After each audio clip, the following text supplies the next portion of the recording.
ವಿಶ್ವಗುರು ಅಂತ ಕರೆಸ್ಕೊಳ್ಳುವಂಥದ್ದು. ಈ ಪರಿಣಾಮ ಅನ್ನುವಂಥದ್ದು ಯಾವಾಗಿಂದ ಆರಂಭ ಆಯಿತು? ಮೊದಲಿನಿಂದನೂ ಪರಿಣಾಮ ಇದೆ, ಅದರಲ್ಲಿ ಸಂಶಯ ಇಲ್ಲ. ಆದರೆ ವಿಪರೀತವಾದಂಥ ಪರಿಣಾಮ ಬೀರೋದಕ್ಕೆ ಹೇಗೆ ಸ್ಟಾರ್ಟ್ ಆಯಿತು? ಅದನ್ನು ನಾವೇ ನಿರ್ಲಕ್ಷ್ಯ ಮಾಡಿದ್ವಾ? ಮಗ ಅಥವಾ ಮಗಳು ಹ್ಯಾಪಿ ನ್ಯೂ ಇಯರ್ ಅಂತ ಹೇಳ್ಕೊಂಡು ಸೆಲೆಬ್ರೇಟ್ ಮಾಡೋದಕ್ಕೆ ಹೋಗ್ತಾ ಇದ್ದಾನೆ ಅಂತಂದರೆ ಸುಮ್ಮನೆ ಕೂತ್ಕೊಂಡ್ಬಿಡೋದು, ಅಲ್ಲೇ ನಾವು ಎಡವಿದ್ವಾ ಅಂತ? ಇಲ್ಲ ಇಲ್ಲ, ಇದು ಒಂದೇ ಪೀಳಿಗೆಗೆ ಆಗುವಂತ. ಕೇವಲ ನ್ಯೂ ಇಯರ್ ಸೆಲೆಬ್ರೇಷನ್ ಅಂದ್ರೆ ನ್ಯೂ ಇಯರ್ ಮಾತ್ರ ಅಲ್ಲ, ಎಲ್ಲಾ ರೀತಿಯ ಪಾಶ್ಚಾತ್ಯ ಸೆಲೆಬ್ರೇಷನ್ಗಳ ಮೇಲೆ ನಾವು ಎಷ್ಟರ ಮಟ್ಟಿಗೆ ಫಾಲೋ ಮಾಡ್ತಾ ಇದ್ದೀವಿ? ಒಂದೇ ಪೀಳಿಗೆಯಲ್ಲಿ ಆಗಿಲ್ಲ. ಇದು ಏನಾಯ್ತು ಅಂದ್ರೆ, ಮೊದಲು ಈ ಮಿಡ್ಲ್ ಈಸ್ಟ್ ಆ ಕಡೆಯಿಂದ ಬಂದಂತ ಆಕ್ರಮಣಕಾರರು ಸಾಯ್ಸ್ ಹೊಟ್ಟೋಗ್ತಾ ಇದ್ರು, ಎತ್ತಾಕೊಂಡು ಹೊಟ್ಟೋಗ್ತಿದ್ರು, ಬಲವಂತದ ಮತಾಂತರ ಮಾಡಿ ಹೋಗ್ತಾ ಇದ್ರು, ಒಂಥರ ಟೆರರೈಸ್ ಮಾಡ್ತಾ ಇದ್ರು. ಈ ಆಮೇಲೆ ಪೋರ್ಚುಗೀಸ್ ಅದನ್ನೇ ಮಾಡಿದ್ರು, ಡಚ್ ಅದನ್ನೇ ಮಾಡಿದ್ರು, ಫ್ರೆಂಚು ಸ್ವಲ್ಪ ಅದೇ ಮಾಡಿದ್ರು, ಬ್ರಿಟಿಷ್ ಸ್ವಲ್ಪ ಅದೇ ಮಾಡಿದ್ರು. ಆಮೇಲೆ ಬ್ರಿಟಿಷರ್ಸ್ ಏನು ಮಾಡಿಬಿಟ್ರು, ಅವ್ರು ತುಂಬ ಬುದ್ಧಿವಂತರು.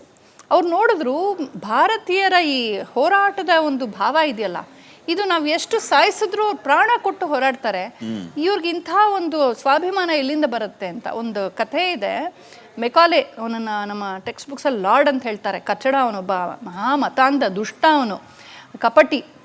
ಅವನು ಈ ಭಾರತಕ್ಕೆ ಬಂದಾಗ ಗಮನಿಸ್ತಾನೆ, ಈ ಭಾರತೀಯರ ಮೇಲೆ ನಮಗಿಂತ ಮುಂಚೆ ಇಷ್ಟು ಜನ ಆಕ್ರಮಣ ಮಾಡಿದ್ರು, ನೂರಾರು ವರ್ಷಗಳಿಂದ ಪದೇ ಪದೇ ಆಕ್ರಮಣ, ಪದೇ ಮತಾಂತರ ಆಗ್ತಿದೆ, ಪದೇ ಸಾಂಸ್ಕೃತಿಕ ದಾಳಿ ಆಗ್ತಿದೆ. ಆದರೂ ಇವರಲ್ಲಿ ಒಂದು ವೈಚಾರಿಕ ಸ್ವಾತಂತ್ರ್ಯ ಇದೆಯಲ್ಲ, ಇವ್ರು ಪ್ರಾಣ ಕೊಡೋಕ್ಕೂ ಸಿದ್ಧ, ಆದರೆ ಧರ್ಮ ಬಿಡಲ್ಲ, ದೇಶ ಬಿಡಲ್ಲ. ಇದು ಹೆಂಗೆ ಒಬ್ರಿಗೆ ಬಂದರೆ ಸರಿ, ಇಬ್ಬರಿಗೆ ಬಂದರೆ ಸರಿ, ಇಡೀ ದೇಶ ಹೆಂಗಿದಾರಲ್ಲ ಅಂತ ಅವನು ಅಬ್ಸರ್ವ್ ಮಾಡ್ತಾನೆ. ಅವನಿಗೊಬ್ಬ ದುಭಾಷಿ ಇರ್ತಾನೆ, ಯುವಕ. ಆ ಯುವಕ ಒಂದ್ಸಲ ಎಲ್ಲೋ ಯಾವುದೋ ಊರಿಗೆ ಹೊರಟಾಗ ತನ್ನ ತಂದೆ ತಾಯಿ ಅಜ್ಜಿ ತಾತ ಎಲ್ರಿಗೂ ನಮಸ್ಕಾರ ಮಾಡಿ ಮನೆಯ ಅಡುಗೆ ಭಟ್ಟನ ನಮಸ್ಕಾರ ಮಾಡಿದ್ನಂತೆ. ಇವನು ಕೇಳಿದ್ನಂತೆ, ಅವ್ನಿಗೆ ಯಾಕೆ ನಮಸ್ಕಾರ ಮಾಡಿದೆ, ಅವ್ನು ನೀನು ಬಟ್ಲರ್ ಅಲ್ವಾ, ನೀನು ಕೆಲಸ ಮಾಡೋನಲ್ಲ? ಆಗ ಅವ್ನು ಹೇಳಿದಂತೆ, ಇಲ್ಲ, ಅವ್ನು ಕೆಲಸ ಮಾಡೋನಿರ್ಬೋದು, ಬಡವ ಇರ್ಬೋದು, ನನ್ನ ಕೆಳಗೆ ಕೆಲಸಕ್ಕಿರ್ಬೋದು, ಆದರೆ ಅವನೊಬ್ಬ ವೇದ ಪಂಡಿತ, ಅವನು ತುಂಬ ತಿಳ್ಕೊಂಡಿದ್ದಾನೆ, ನಮ್ಮ ಗುರು ಅವನು. ಸೊ ವಾಟ್ ಅನ್ನಂತೆ ಮೆಕಾಲೆ, ಇಲ್ಲ ನಮ್ಮಲ್ಲಿ ಮಹಾರಾಜ ಕೂಡ ಗುರುಗಳಿಗೆ ನಮಸ್ಕಾರ ಮಾಡ್ತಾನೆ. ಯಾರು ಶಿಕ್ಷಕನೋ, ಯಾರು ನಮ್ಮ ಪಾರಂಪರಿಕ ವಿದ್ಯೆಗಳನ್ನು, ಅದು ಭಾಷೆ ಆಗ್ಬೋದು, ವಿಜ್ಞಾನ ಆಗ್ಬೋದು, ಗಣಿತ ಆಗ್ಬೋದು, ಕಲೆ ಆಗ್ಬೋದು, ಸಾಹಿತ್ಯ ಆಗ್ಬೋದು, ಯಾವುದೇ ನಮ್ಮ ಪಾರಂಪರಿಕ ವಿದ್ಯೆಗಳನ್ನು ನಿಸ್ವಾರ್ಥವಾಗಿ ಏನೂ ದಕ್ಷಿಣೆ ಬಯಸ್ದೆ, ಏನು ಕೊಟ್ಟರೆ ಅಂತ ತೆಗೆದುಕೊಂಡು ಉಳಿಸ್ಕೊಂಡು ಬೆಳೆಸ್ಕೊಂಡು ಬಂದಿದ್ದಾರೋ ಅಂಥ ಗುರುಗಳು, ಆಚಾರ್ಯರು, ಶಿಕ್ಷಕರು, ಯಾವುದೇ ವರ್ಣ ಜಾತಿ ಕುಲದವರೇ ಆಗಲಿ, ಶಿಕ್ಷಕರು ಯಾರಿರ್ತಾರೋ ಅವರನ್ನು ನಾವು ಎಲ್ಲರಿಗಿಂತ ಮೇಲಿಡ್ತೀವಿ. ಚಕ್ರವರ್ತಿ ಕೂಡ ಅವ್ರಿಗೆ ನಮಸ್ಕಾರ ಮಾಡ್ತಾನೆ ಅಂತ. ಆವಾಗ ಮೆಕಾಲೆಗೆ ಅರ್ಥ ಆಯಿತು, ಈ ದೇಶದ ಸಂಪೂರ್ಣವಾದ ಸ್ವಾಭಿಮಾನವನ್ನು, ಧರ್ಮಾಭಿಮಾನವನ್ನು, ಸಾಂಸ್ಕೃತಿಕ ಅಸ್ಮಿತೆಯನ್ನು ಉಳಿಸಿ ಬೆಳೆಸ್ತಾ ಇರೋದು ಯಾವುದು ಅಂದರೆ ಅವರ ವಿದ್ಯಾಪರಂಪರೆ. ಆ ವಿದ್ಯಾಪರಂಪರೆಯೇ ಏಟ್ ಹಾಕಬೇಕು ಅಂತ ಆವಾಗ ಅವನು 1835 ಇಂಗ್ಲಿಷ್ ಎಜುಕೇಷನ್ ಆಕ್ಟ್ ತಂದಿದ್ದು. ಅದರಲ್ಲಿ ಅವನೇನು ಮಾಡ್ದ, ಸಂಸ್ಕೃತವನ್ನು ಕಿತ್ತಾಕ್ಬಿಟ್ಟು ಇಂಗ್ಲಿಷ್ ಹಾಕ್ದ. ಭಾರತೀಯ ಬಿಂದಿ ತೆಗಿ, ಬಳೆ ತೆಗಿ, ಶಿಖೆ ತೆಗಿ, ಪಂಚೆ ಎಲ್ಲ ತೆಗೆದು ಎಲ್ಲ ಯುರೋಪಿಯನ್ ಮಾಡ್ತಾ ಬಂದರು. ಒಂದೇ ಸಲಕ್ಕೆ ಮಾಡಲಿಲ್ಲ, ಹೋರಾಟ ಆಗತ್ತೆ ಅಂತ ಸ್ವಲ್ಪ ಪೀಳಿಗೆಯಿಂದ ಪೀಳಿಗೆಗೆ. ಇವಾಗ ನಾನು ಕೇಳ್ತಾ ಇರ್ತೀನಿ, ಗಿವನ್ ಎ ಚಾಯ್ಸ್, ನಮ್ಮ ಮಕ್ಕಳು ಭಾರತೀಯ ವೇಷ ಹಾಕೊಳ್ತಾರಾ? ಗಿವನ್ ಎ ಚಾಯ್ಸ್, ಭಾರತೀಯ ವೇಷ ಹಾಕೊಳ್ಳಲ್ಲ, ಆ ಮಟ್ಟಕ್ಕೆ ಇಳಿದಿದ್ದೀವಿ. ಇನ್ನು ಅವ್ರ ಮಕ್ಕಳ ಹೊತ್ತಿಗೆ ಇನ್ನೇನಾಗತ್ತೋ ಗೊತ್ತಿಲ್ಲ. ಹೆಸರುಗಳು ಕೂಡ ಇವತ್ತು ಇಂಟರ್ನೆಟ್ಟಲ್ಲಿ ಹೋಗ್ಬಿಟ್ಟು ಏನೇನೋ ಹೆಸರು ಹುಡ್ಕೊಂಡು ಇಡ್ತಾ ಇದ್ದಾರೆ. ಈ ಥರ ಯಾಕೆ ಆಗ್ತಿದೆ ಅಂದರೆ, ಪೀಳಿಗೆಯಿಂದ ಪೀಳಿಗೆ 200 ವರ್ಷ ಹೆಚ್ಚು ಕಡಿಮೆ ಆಗ್ತಾ ಬಂತು ಮೆಕಾಲೆ ಎಜುಕೇಷನು. ಸೊ ಮೆಕಾಲೆ ಎಫೆಕ್ಟಿಂದ ನಾವು ಹೀಗಾಗಿದ್ದೀವಿ. ಆದರೆ ಈ ಎಫೆಕ್ಟನ್ನು ತೆಗೆದುಹಾಕೋದಕ್ಕೆ ನಾವೇನೂ ಮಾಡಿಲ್ಲ, ಟೆಕ್ಸ್ಟ್ ಬುಕ್ಸು ಏನೂ ಮಾಡಿಲ್ಲ, ಪೋಷಕರು ಏನೂ ಮಾಡಿಲ್ಲ. ಮಾತಾಡೋಕೆ ಶುರು, ನಾನಂತೂ ಮಾತಾಡ್ತೀನಿ, ಯಾರು ಕೇಳ್ತಾರೋ ಬಿಡ್ತಾರೋ, ನನ್ನ ದೇಶ, ನನ್ನ ಧರ್ಮ, ನನ್ನ ಸಂಸ್ಕೃತಿಗಾಗಿ. ಆವಾಗ ಈ ಮೆಕಾಲೆ ಶಿಕ್ಷಣ ಪ್ರಭಾವ ಇಷ್ಟರ ಮಟ್ಟಿಗೆ ಪರಿಣಾಮ ಬೀರುವ ಸಂದರ್ಭ, ಆರಂಭದ ಘಟ್ಟದಲ್ಲಿ ವಿರೋಧ ಮಾಡುವಂತಹ ಕೆಲಸ ಆಗ್ಲಿಲ್ವಾ, ಅಥವಾ ಅವರು ಬಹಳ ಪ್ರಭಾವಿಗಳು ಅಂತ ಹೇಳಿ ಅದಕ್ಕೆ ಒಪ್ಕೊಂಡ್ಬಿಟ್ರ ಅಂತ? ಸ್ವಲ್ಪ ಮಾಡ್ತಾ ಬಂದ್ರು. ನಾನೊಂದು ಉದಾಹರಣೆ ಹೇಳ್ತೀನಿ. ಸೈಕಾಲಜಿಸ್ಟ್ ಒಂದು ಎಕ್ಸ್ಪೆರಿಮೆಂಟ್ ಮಾಡಿ ಹೇಳ್ತಾರೆ, ಸಿಸ್ಟಮ್ಯಾಟಿಕ್ ಡಿಸೆನ್ಸಿಟೈಸೇಷನ್ ಅಂತಲೂ ಏನೋ ಹೆಸರು, ಮೇ ಬಿ ರಾಂಗ್. ಏನಂದ್ರೆ, ಒಂದು ಕಪ್ಪೆ, ಆಯ್ತಾ, ಅದು ಎಕ್ಸ್ಪೆರಿಮೆಂಟ್ ಮಾಡಿರೋದು ಇದೆ, ಎಲ್ಲ ಕಡೆ ನೋಡ್ಬೋದು ನೀವು. ಇದು ಒಂದು ಕಪ್ಪೆಯನ್ನು ಕುದೀತಾ ಇರೋ ನೀರಿನ ಬಟ್ಲೊಳಗೆ ಹಿಂಗೆ ಹಾಕಿದ್ರೆ ಚಂಗಂತ ಆಚೆ ಹಾರ್ಬಿಡುತ್ತದು, ಮೈಯೆಲ್ಲ ಸುಡುತ್ತಲ್ಲ.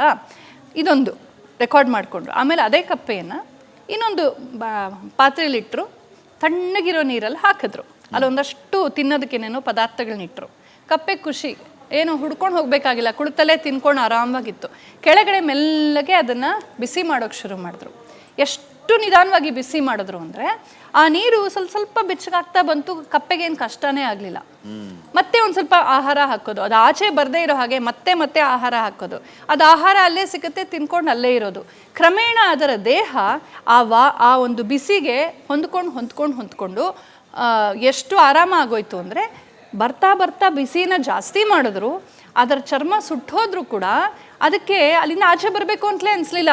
ಬಿಟ್ಟಿ ಆಹಾರ ಸಿಕ್ಕತ್ತಲ್ಲ, ಬಿಟ್ಟಿ ಭಾಗ್ಯ ಸಿಕ್ಕ ಮೇಲೆ ಅಷ್ಟೇ ತಾನೇ ಮನುಷ್ಯ. ಈ ಥರದ ಇದು ಒಂದು ಎಕ್ಸ್ಪೆರಿಮೆಂಟ್. ಇದು ನಮ್ಮ ಭಾರತೀಯರಿಗೆ ಇದೇ ಮಾಡಿರೋದು. ನಿನಗೆ ಏನೋ ಒಂದು ಸೂಡೋ ಸೆನ್ಸ್ ಆಫ್ ಫುಲ್ಫಿಲ್ಮೆಂಟ್, ಏನೋ ನಂಗೆ ಇದರಿಂದ ಸಿಕ್ಕತ್ತೆ, ನಾನು ತುಂಬ ಮಾಡರ್ನ್, ನಾನು ತುಂಬ ಪ್ರೋಗ್ರೆಸಿವ್, ನಾನೇನೋ ಗಳಿಸ್ಬಿಟ್ಟೆ. ಇಲ್ಲಿ ಅಪ್ಪ ಅಮ್ಮನ ನೋಡ್ಕೊಂಡಿಲ್ಲ, ವೋಟ್ ಹಾಕಿಲ್ಲ ಸರಿಯಾಗಿ, ಬೀದಿಯಲ್ಲಿ ಪ್ಲಾಸ್ಟಿಕ್ ಎಸಿತಾರೆ, ಪರ್ಯಾವರಣವನ್ನು ಕಾಪಾಡಿಲ್ಲ, ನೀರು ವೇಸ್ಟ್ ಮಾಡ್ತಾರೆ, ಆಹಾರ ವೇಸ್ಟ್ ಮಾಡ್ತಾರೆ, ತಂದೆ ತಾಯಿ ನೋಡ್ಕೊಳ್ಳಲ್ಲ. ಆದರೂ ನಂಗೆ ಇಂಗ್ಲೀಷ್ ಬರುತ್ತೆ. ನಾನು MG ರೋಡಲ್ಲಿ ಶಾಪಿಂಗ್ ಮಾಡಿದೆ. ಏನು ಶಾಪಿಂಗ್ ನಾನ್ಸೆನ್ಸ್ ಅದು, 10 ರೂಪಾಯಿ ವಸ್ತುಗೆ 1000 ರೂಪಾಯಿ ಕೊಟ್ಬಿಟ್ಟು ಅಲ್ಲಿ ಕೊಂಡ್ಕೊಂಡ್ಳು. ಇದು ವಿವೇಕನ, ಇದು ಬುದ್ಧಿವಂತಿಕೆನ, ಇದು ಪ್ರೋಗ್ರೆಸ್ಸಾ? ನಾನು ಬೀದಿನಲ್ಲಿ ಫುಟ್ಪಾತಲ್ಲೇ ಜಾಸ್ತಿ ವ್ಯಾಪಾರ ಮಾಡೋದು. ಕಷ್ಟಪಟ್ಕೊಂಡು ಆ ಅಜ್ಜಿ ಅಲ್ಲಿ ಕೂತ್ಕೊಂಡು 500 ರೂಪಾಯಿ ಸಾಲ ತಂದುಬಿಟ್ಟು ಅಲ್ಲಿ ಬೀದಿನಲ್ಲಿ ಮ್ಯಾಚ್ ಬಾಕ್ಸು ಏನೋ ಮಾರ್ತಿ, ಆ ಅಜ್ಜಿ ಹತ್ರನೇ ನಾನು ವ್ಯಾಪಾರ ಮಾಡ್ತೀನಿ. ಯಾಕೆಂದರೆ ನನ್ನ ದೇಶದ ಆರ್ಥಿಕತೆಯನ್ನು ಬೆಳೆಸೋ ಕ್ರಮ ಅದು ನಮ್ಮ ಮಕ್ಕಳಿಗೆ ಅರ್ಥ ಆಗಬೇಕು. ಜೆನ್ಜಿ ಅನ್ನುವಂತಹ ಒಂದು ಕೆಟಗರಿ ಏನಿದೆ, ಇದು ಯಾವ ರೀತಿಯ ವಿಚಾರಗಳನ್ನು ಮುನ್ನೆಲೆಗೆ ತೊಗೊಂಬರುತ್ತೆ ಅಂತಂದರೆ, ಈಗ for example new year celebration ವಿಚಾರವನ್ನೇ ತೊಗೊಳ್ಳಿ, ಅಥವಾ ಈಗಿನ ಇವರ ಆಚಾರ ವಿಚಾರಗಳನ್ನ ತೊಗೊಂಡ್ರೆ, it's my life, it's my rule ಅನ್ನೋ ರೀತಿಯಲ್ಲಿ ಅವ್ರು ಮಾತಾಡ್ತಾರೆ. ತುಂಡುಡುಗೆಯನ್ನು ಹಾಕ್ಕೊಂಡು ಓಡಾಡೋದೇ ನನ್ನ ಸ್ವೇಚ್ಛೆ, ಇದೇ ನಾನು ಮಾಡೋದು, ಕೇಳೋದಕ್ಕೆ ನೀವ್ಯಾರು, ಇದೇ ನನ್ನ ಸಂಭ್ರಮ ಅನ್ನೋ ರೀತಿಯ ಒಂದು ಕನ್ಕ್ಲೂಷನಿಗೆ ಬಂದುಬಿಟ್ಟಿದ್ದಾರೆ ಅವರು. ಇದೇ ನನ್ನ ಲೈಫನ್ನು ನಾನು ಡಿಸೈಡ್ ಮಾಡ್ತೀನಿ, ನೀವ್ಯಾರು ಅದನ್ನು ಹೇಳೋದಕ್ಕೆ, ನನ್ನ ಸಂಭ್ರಮ ಅಂದರೆ ಇದಪ್ಪ, ನೀವ್ಯಾರು ಅದನ್ನು ಕೇಳೋದಕ್ಕೆ. ಯಾರಾದ್ರೂ ಹೇಳೋಕೆ ಹೋದರೆ ಅವ್ರಿಗೆ ಈ ರೀತಿಯ ಪ್ರಶ್ನೆಗಳನ್ನು ಮಾಡುವಂಥ ಕೆಲಸ ಆಗ್ತಾ ಇದೆ. ಅಂಥವ್ರಿಗೆ ನೀವೇನು ಹೇಳ್ತೀರಿ? ಅದೇ ಆ ನಾನು ನನ್ನಿಷ್ಟ ಅನ್ನೋದಿದೆಯಲ್ಲ, ಆ ಫ್ರೀ ವಿಲ್, ಅದು ತುಂಬ ಡೇಂಜರಸ್ಸು. ಅದು ಪರಿವಾರಗಳನ್ನು ಹೊಡೆದಾಕತ್ತೆ, ಸಮಾಜವನ್ನು ಹೊಡೆದಾಕತ್ತೆ, ದೇಶವನ್ನು ಹೊಡೆದಾಕತ್ತೆ. ಮೈ ಲೈಫ್ ಮೈ ಲಿಬರ್ಟಿ ಅನ್ನೋದಿದೆಯಲ್ಲ, ಇಂಡಿವಿಜುವಲಿಸಮ್, ಅದು ತುಂಬ ತುಂಬ ಭಯಂಕರವಾದದ್ದು. ವಿ ಅಂತ ಇರಬೇಕು ಯಾವಾಗಲೂ. ಐ ಡೋಂಟ್ ಕೇರ್ ಅಲ್ಲ, ಐ ಡೂ ಕೇರ್. ನಮ್ಮ ಅಪ್ಪ ಅಮ್ಮನ ಫೀಲಿಂಗ್ಸ್ಗೆ ನಾನು ಗೌರವ ಕೊಡ್ತೀನಿ, ಸಮಾಜದ ಫೀಲಿಂಗ್ಸ್ ಗೌರವ ಕೊಡ್ತೀನಿ. ಈಗ ನಾನು ದೇವಸ್ಥಾನಕ್ಕೆ ಹೋದರೆ ನನ್ನ ಇಷ್ಟ ಹೆಂಗೆ ಬೇಕಾದ್ರೂ ನಾನು ಹಾಕ್ಕೊಂಡು ಹೋಗ್ತೀನಿ ಅಂತ ಹೇಳೋ ಹಾಗಿಲ್ಲ. ಆ ದೇವಸ್ಥಾನಕ್ಕೆ ಬರೋರೆಲ್ಲರ ಭಾವನೆಗೂ ನಾನು ಗೌರವ ಕೊಡಬೇಕು. ಅಲ್ಲಿ ಯಾಕೆ ಬರ್ತಾರವರು? ಇದೇ ಫೆಮಿನಿಸಮ್ ಅನ್ನೋಂಥ ಮನಸ್ಥಿತಿ ಯಾಕೆ ಬಂತು ಇವ್ರಿಗೆ ಅನ್ನೋಂಥದ್ದು. ಅದೇ ಅದನ್ನ ಫೀಡ್ ಮಾಡ್ತಾರೆ, ಎಲ್ಲ ಇಂಪೋರ್ಟೆಡ್ ಐಡಿಯಾಸು. ಇದ್ಯಾವುದು ನಮ್ದಲ್ಲ. ಸರ್ವೇ ಭವಂತು ಸುಖಿನಃ ಅನ್ನೋದೇ ನಮ್ಮ ಪೂಜೆ. ಈಗ ನಾನು ಒಬ್ಬಳೇ ದೇವ್ರಿಗೆ ಪೂಜೆ ಮಾಡಿದ್ರು ಕೂಡ ನಾನು ಮಾತ್ರ ಚೆನ್ನಾಗಿರ್ಬೇಕು, ನನ್ನ ಗಂಡ ನನ್ನ ಮಕ್ಕಳು ಚೆನ್ನಾಗಿರ್ಬೇಕು ಅಂತ ಹೇಳಲ್ಲ. ಪೂಜಾ ಮಂತ್ರ ಹೇಳುತ್ತೆ ಸರ್ವೇ ಭವಂತು ಸುಖಿನಃ. ಗಾಯತ್ರಿ ಮಂತ್ರ ಹೇಳುತ್ತೆ ಧಿಯೋ ಯೋ ನಃ ಪ್ರಚೋದಯಾತ್.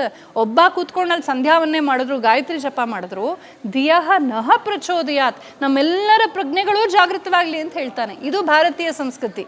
ನಾವು ಯಾವಾಗಲೂ ಕಲೆಕ್ಟಿವ್ ಆಗಿ ಥಿಂಕ್ ಮಾಡ್ತೀವಿ, ನಾನು ಒಬ್ಬನೇ ಅಂತ ಥಿಂಕ್ ಮಾಡೋದು ನಮ್ಮಲ್ಲಿ ಇಲ್ಲವೇ ಇಲ್ಲ. ಯಾವ ರೀತಿಯ ವಾತಾವರಣದಲ್ಲಿ ಇದ್ದೀವಿ ಅಂತಂದ್ರೆ, ಈಗ ಈ ರೀತಿಯ ವಿಚಾರಗಳು, ಈ ರೀತಿಯ ಚರ್ಚೆಗಳನ್ನು ಮಾಡೋದೇ ಅಪ್ರಸ್ತುತ. ನೀವಿನ್ನು ಯಾವ ಕಾಲದಲ್ಲಿದ್ದೀರಿ ಅನ್ನೋ ರೀತಿ ಪ್ರಶ್ನೆಗಳನ್ನ ಮಾಡುವಂತ ಸಂದರ್ಭ. ನಾವು ಸರ್ವಕಾಲದಲ್ಲೂ ಇದ್ದವರು ಇರ್ತೀವಿ ಅಂತ ಹೇಳಿ ಅವ್ರು 2 ದಿನ ಇದು ಹೋಗ್ತಾರೆ. ಯಾಕೆ ಅಂದ್ರೆ ಯಾರ ಮೇಲೂ